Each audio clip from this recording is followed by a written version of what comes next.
यहाँ कुछ दोस्त पूल में आराम से बैठे मस्ती कर रहे हैं। अचानक एक चिंपैंजी पूल के किनारे पर आकर खड़ा हो जाता है। लेकिन असली बात ये है कि ये कोई आम चिंपैंजी नहीं है, ये एक खतरनाक वायरस लेकर आया है। सब लोग एकदम डर जाते हैं, वो सब एक साथ सिमट जाते हैं और डर के मारे जड़ हो जाते हैं। अच्छी बात यह है कि चिंपैंजी को पानी से बहुत नफरत है, इसलिए वो बस किनारे पर इधर उधर टहलता रहता है और उन्हें देखता रहता है। लेकिन वो चीज वहाँ खड़ी होकर आपको घूर रही हो, ये सच में बहुत डरावना लगता है। निक को अचानक याद आता है कि पूल ठीक क्लिफ के पास है।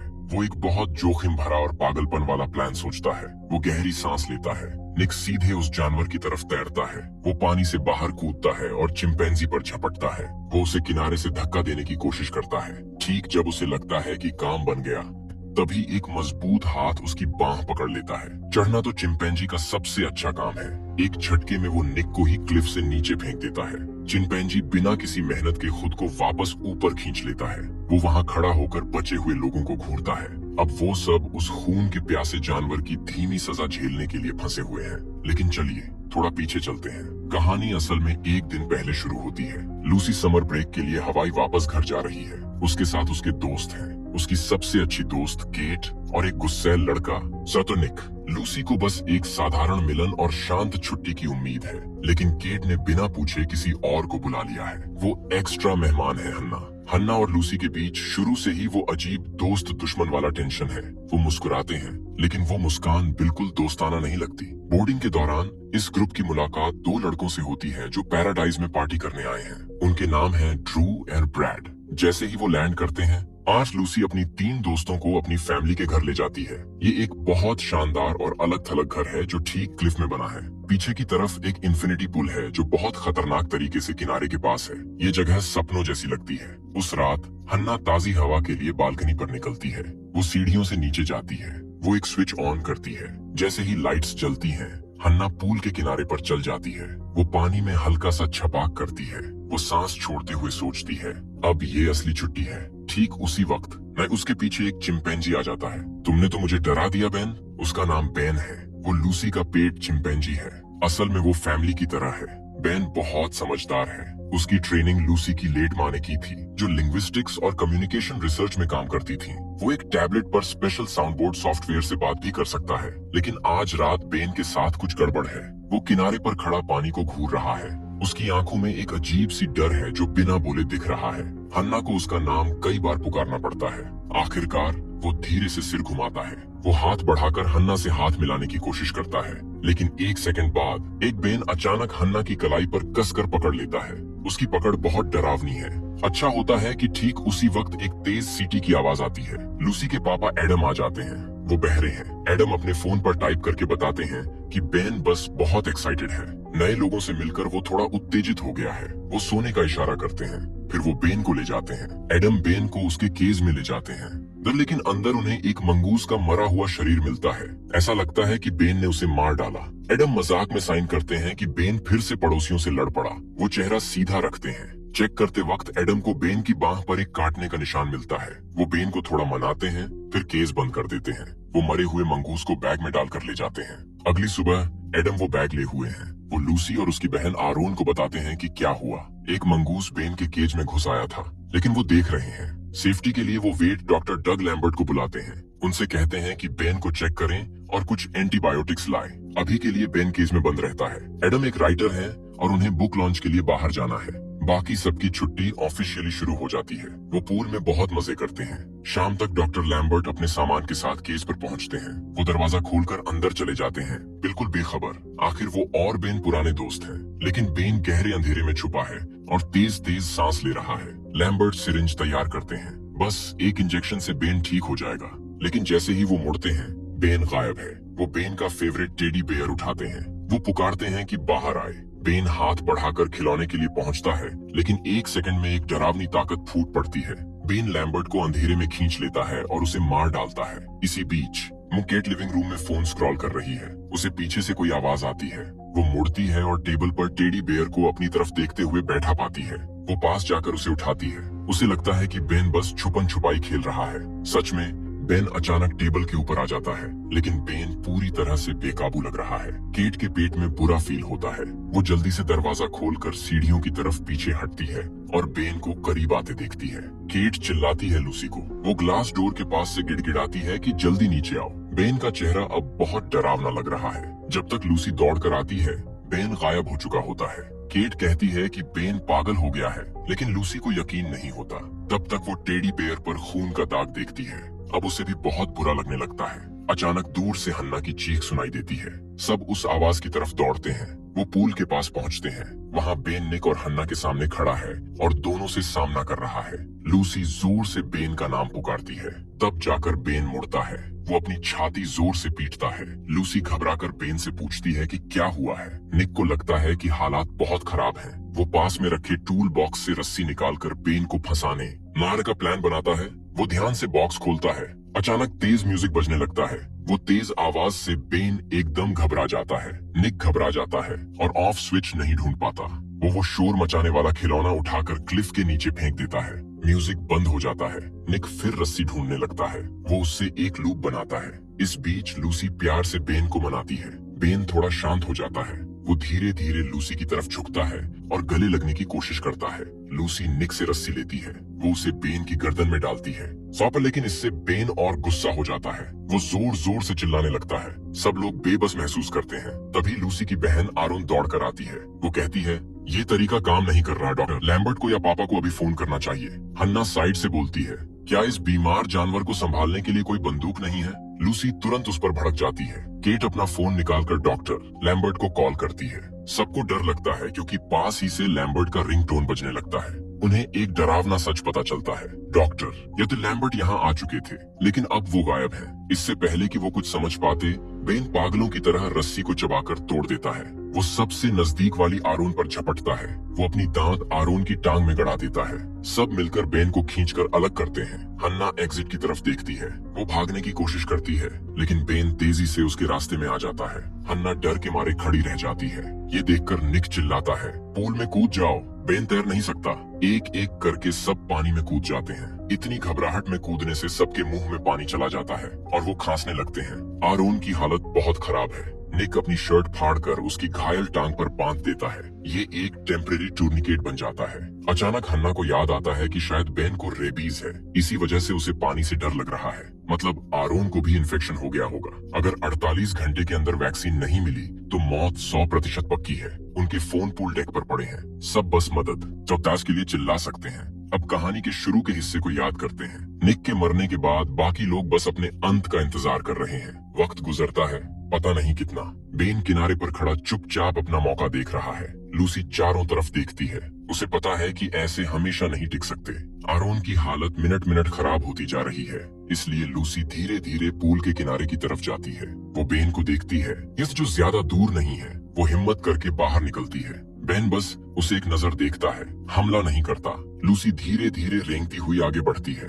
वो टूल बॉक्स के पास रखा इन्फ्लेटेबल राफ्ट पकड़ती है और उसे पानी में डाल देती है। अब आरोन के लिए सुरक्षित जगह बन जाती है जहां वो तैर सके। लूसी को मौका दिखता है। वो फोन की तरफ देखती है। वो बेन से सिर्फ कुछ फीट दूर है। लूसी कुछ कदम आगे बढ़ती है। वो फोन की तरफ बढ़ती है। अचानक फोन बजने लगता है। बेन फिर पागल हो जाता है। केट भी बाहर निकल आती है। वो बेन को चिल्लाकर ध्यान भटकाती है। जैसे ही बेन उसकी तरफ दौड़ता है, केट पानी में कूद जाती है। इससे लूसी को फोन उठाने का मौका मिलता है, लेकिन स्क्रीन टूट चुकी है। बटन काम नहीं कर रहे। अच्छी बात यह कि पिछला कॉल कनेक्ट हो जाता है। वो ड्रू और ब्रैड हैं, प्लेन वाले लड़के। जब उन्हें केट की मदद की पुकार सुनाई देती है, आज वो सोचते हैं कि मजाक है। हन्ना फोन छीनकर उन पर भड़कती है। अचानक बेन हन्ना पर झपटता है। वो हन्ना के बालों को कसकर पकड़ लेता है। हन्ना का स्कैल्प बहुत बुरी तरह घायल हो जाता है। हन्ना बचने के लिए पानी में गिर जाती है। दुर्भाग्य से फोन भी पानी में गिर जाता है। पानी से वो तुरंत खराब हो जाता है। जब सब उम्मीद छोड़ने लगते हैं, तभी बेन के टैबलेट से आवाज आती है, डेड डेड, बार बार दोहराता है। लूसी समझ जाती है कि सामने वाला चिंपैंजी अब बेन नहीं रहा। इसी बीच एडम की बुक लॉन्च बहुत सफल हो रही है। लोग उनकी ऑटोग्राफ के लिए लाइन में लगे हैं। तभी एडम को मैसेज आता है, जो मंगूस का सैंपल उन्होंने भेजा था उसमें रेबीज पॉजिटिव आया है। लेकिन हवाई में तो रेबीज फ्री होना चाहिए। लैब कहती है कि 100% कंफर्म करने के लिए दोबारा टेस्ट करेंगे। एडम जल्दी से थैंक यू लिखकर भेजते हैं। जैसे ही उन्हें फ्री मिलता है वो लूसी और आरोन को कॉल करते हैं, लेकिन कोई फोन नहीं उठाता। घर पर वापस ग्रुप थोड़ी देर के लिए पूल फ्लोट्स पर सो जाते हैं। केट चारों तरफ देखती है, बेन कहीं दिखाई नहीं दे रहा। वो बाकियों को बताती है कि अब रास्ता साफ है। उन्हें पता नहीं कि कितना वक्त गुजर चुका है। आरोन को अब बुखार चढ़ने लगा है, उसे जल्दी से मेडिकल मदद चाहिए। लूसी हिम्मत जुटाती है और पूल से बाहर निकलती है। वो चुपके से एग्जिट की तरफ बढ़ती है। केट उसे अकेले जाने नहीं देना चाहती, इसलिए वो भी उसके पीछे चल पड़ती है। वो सोचते हैं कि साथ में रहने से ताकत ज्यादा होगी। वो सीढ़ियां चढ़कर बालकनी पर पहुंचते हैं। अभी भी बेन का कोई पता नहीं। कभी कभी जो दिखाई नहीं देता उसका डर और भी ज्यादा लगता है। पता नहीं कब और कहां खतरा आ जाए। वो ग्लास डोर खोलकर लिविंग रूम में दाखिल होते हैं। उन्हें एक फोन चार्जिंग पर लगा दिखता है। जैसे ही लूसी फोन की तरफ हाथ बढ़ाती है वो गलती से टीवी रिमोट पर पैर रख देती है। टीवी जोर से बज उठता है। आवाज से बेन जाग जाता है। बाहर जो छुपकर छाया में बैठा था वो फोन छोड़कर पास के क्लोजेट में घुस जाते हैं। स्लैट्स से देखते हैं कि बेन टीवी पर पागलों की तरह हमला कर रहा है। उसकी हिंसा देखकर दोनों डर जाते हैं। वो कुछ से टकरा जाते हैं और बेन को तुरंत आवाज सुनाई देती है। वो क्लोजेट के सबसे पीछे सिमट जाते हैं। बेन 1 सेकंड में दरवाजे पर पहुंच जाता है। वो स्लैट्स को तोड़कर अंदर झांकता है। अच्छा होता है कि वो सांस रोक लेते हैं। वो कोने में छुपे रहते हैं और बेन उन्हें नहीं देख पाता। बेन इधर उधर घूमकर चला जाता है। थोड़ी देर बाद लूसी आज फिर फोन की तरफ बढ़ती है। वो फोन पकड़ लेती है, लेकिन तभी एक आवाज गूंजती है। बेन नीचे से कूदकर लूसी के आसपास पर हमला करने लगता है। शुक्र है कि केट बीच में कूद पड़ती है और बेन को पीछे खींचती है। वो लूसी को लिविंग रूम से बाहर निकालने में मदद करती है। वो दरवाजा बंद कर देते हैं और बेन को दूसरी तरफ रख देते हैं। बेन बस वहाँ खड़ा रहता है और ग्लास के पार उन्हें घूरता है। वो लगभग उदास सा दिखता है। फिर बेन को रुकना पड़ता है। वो धीरे धीरे ग्लास डोर से पीछे हटता है। दोनों देखते हैं कि बेन रुककर जोर से फर्श पर हाथ मारता है। लूसी को लगता है कि अब हालात और खराब होने वाले हैं। बेन ग्लास डोर की तरफ चार्ज करता है। वो ग्लास तोड़कर अंदर घुस आता है। केट इतनी घबराई हुई है कि सीढ़ियों पर पीछे चलते चलते गिर जाती है। बेन एक भारी लैंडस्केपिंग का पत्थर उठाता है और उसे मार मार कर मार डालता है। फिर वो वही पत्थर लूसी की पीठ पर फेंकता है, ताश जो भागने की कोशिश कर रही है। वो लूसी को जमीन पर गिरा देता है। पानी से ये सब देखकर हन्ना किनारे पर दौड़ती है। वो पास में पड़ी रस्सी पकड़ती है। वो जल्दी से उसे बेन की गर्दन में लपेटती है। वो पूरी ताकत से खींचती है। यही एक चीज है जो बेन को लूसी पर काटने से रोक रही है। गुस्से में बेन सिर घुमाता है। वो तुरंत अपना निशाना बदल लेता है। इससे लूसी को भागने का मौका मिल जाता है। दोनों पानी में कूद जाते हैं। वो दोनों रस्सी पकड़ लेते हैं। वो पैर पूल के किनारे पर टिकाकर जोर से खींचते हैं। बेन को पानी से आरी जानलेवा डर है। जैसे ही उसे किनारे की तरफ खींचा जाता है बेन पूरी ताकत से विरोध करता है। वो खींच से आजाद हो जाता है। गुस्से में बेन चिल्लाता है और रस्सी पर हमला करता है। फिर दोनों तरफ से खिंचाव हो जाता है। बहुत देर बाद बाहर गेट के पास इंजन की आवाज आती है। ड्रू और ब्रैड वहां पहुंचते हैं, लेकिन अंदर आने के बाद किसी को नहीं ढूंढ पाते। इसके बजाय उन्हें लिविंग रूम पूरी तरह से तबाह मिलता है। ड्रू लूसी के बेडरूम में जाता है। बेन उसे तुरंत देख लेता है। बिना सोचे समझे बेन ड्रू का जबड़ा उखाड़ फेंकता है। एक खौफनाक चीख ब्रैड के कानों तक पहुंचती है, लेकिन ब्रैड को अभी भी शक नहीं होता। वो बालकनी पर निकलता है। वो ग्रुप को पूल में सिमटा देखता है। खुशी से ब्रैड चिल्लाता है कि ड्रू इधर आ। उसकी आवाज से पानी में सोए लोग जाग जाते हैं। लूसी हताश होकर उसे चुप रहने को कहती है। लेकिन अगले ही सेकंड बेन की परछाई दिखाई देती है। ब्रैड को जमीन पर कुछ अजीब दिखता है। वो उसे उठाता है और देखता है कि वो हड्डी है और बेन ठीक उसके पीछे खड़ा है। बेन उसे तुरंत पकड़ लेता है। वो पास में पड़ी फावड़े से ब्रैड पर पागलों की तरह हमला करता है, जब तक वो हिलना बंद नहीं कर देता। हन्ना आखिरकार हिम्मत जुटाती है। वो बालकनी पर दौड़ती है। बेन अभी भी ब्रैड को पीट रहा है। वो अंदर दौड़कर कार की चाबी पकड़ती है और बाहर भागती है। वो जल्दी से ड्राइवर सीट पर बैठ जाती है। वो दरवाजा बंद करती है साथ, लेकिन डर के मारे गलत चाबी पकड़ ली थी। चाबी काम नहीं करती। वो पास में खड़ी दूसरी कार देखती है। जैसे ही वो बाहर निकलती है बेन रास्ते में आ जाता है। हन्ना वापस कार में घुस जाती है। वो दरवाजे लॉक कर लेती है। फिर वो 911 डायल करती है। अचानक बेन को कार की चाबी मिल जाती है। वो अनलॉक बटन दबाता है, लेकिन हन्ना तेजी से मैनुअल लॉक कर देती है। समझ जाता है कि ये रास्ता बंद है। बेन गायब हो जाता है। फिर ट्रंक खुल जाता है। हन्ना समझ जाती है कि अब मुसीबत है। वो दरवाजा खोलकर भागने की कोशिश करती है, लेकिन बेन उसे वापस खींच लेता है। वो कार के अंदर उसे बेरहमी से मार डालता है। उसकी चीखें गैरेज में गूंजती रहती हैं। अब सिर्फ 2 ही बचे हैं, लूसी और घायल आरोन। लूसी अपनी बहन के सिर पर हाथ फेरती है। उसे ढाढ़स बंधाने की कोशिश करती है, लेकिन आरोन इतनी कमजोर हो चुकी है कि एक शब्द भी नहीं बोल पाती। इस सब को खत्म करने के लिए लूसी फैसला करती है कि अब बहुत बड़ा रिस्क लेना पड़ेगा। वो चुपके से बालकनी पर निकलती है। चारों तरफ की खामोशी बहुत डरावनी लग रही है। वो इतनी टेंशन में है कि गलती से टूटे शीशे पर पैर रख देती है। अगले ही सेकंड बेन झपट पड़ता है। ठीक उसी पल बाहर एक कार आकर रुकती है। बेन एकदम रुक जाता है और ऊपर चढ़कर देखता है कि कौन आया है। वो एडम है। वो ज्यादा देर बाहर नहीं रह सके और घर वापस आ गए। वो घर को पूरी तरह तबाह देखते हैं। नॉम जैसे ही वो जमीन पर पड़ा एक फोटो उठाते हैं, बेन ठीक उनके पीछे आ जाता है, लेकिन एडम को कुछ सुनाई नहीं देता। अच्छा होता है कि लूसी ठीक वक्त पर आ जाती है और बेन का ध्यान अपनी तरफ खींचती है, लेकिन फिर बेन लूसी को पकड़ लेता है। अजीब बात यह है कि वो तुरंत मारने की कोशिश नहीं करता। इसके बजाय वो लूसी का हाथ पकड़ता है। लूसी को लगता है कि शायद बेन के अंदर अभी भी उसके लिए कुछ फीलिंग्स बाकी हैं, लेकिन एक सेकंड बाद वो लूसी की उंगलियां तोड़ देता है। लूसी बेन की घायल जगह पर नाखून गड़ाती है, टेड जिससे उसे थोड़ा वक्त मिल जाता है और वो बिस्तर के नीचे घुस जाती है। जैसे ही बेन करीब आता है, आरोन दिखाई देती है और उसका ध्यान अपनी तरफ खींचती है। बेन आरोन को पकड़ लेता है और उसकी पीठ पर दांत गड़ा देता है। लूसी मदद के लिए दौड़ती है। दोनों बहनें बालकनी पर बेन के सामने आखिरी बार डटकर खड़ी हो जाती हैं, लेकिन बेन जल्दी से लूसी को फिर पकड़ लेता है। जैसे ही वो लूसी का चेहरा फाड़ने वाला होता है, हमें एक जाना पहचाना सीटी की आवाज गूंजती है। बेन एकदम रुक जाता है। एडम आखिरकार पहुंच चुके हैं। बेन एडम को देखता है और वो एडम की टांग में दांत गड़ा देता है।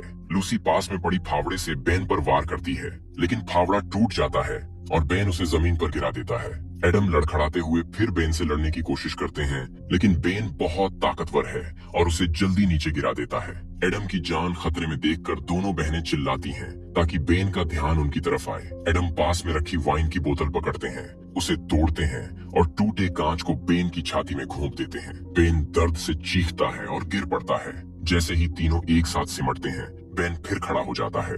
वो लूसी पर झपटता है, हम जो सबसे करीब खड़ी है, और वो दूसरी मंजिल की रेलिंग से टकराते हैं। एडम तुरंत रिएक्ट करते हैं और लूसी की कलाई पकड़ लेते हैं। बेन का बैलेंस बिगड़ जाता है और वो नीचे गिर जाता है। वो टूटे लकड़ी के एक तीखे टुकड़े पर गिरता है और तुरंत मर जाता है। पुलिस और मेडिकल टीम आ पहुंचती है। आरोन को अस्पताल ले जाया जाता है। लूसी और एडम घर के सामने लॉन में खड़े हैं, थके हुए और सदमे में।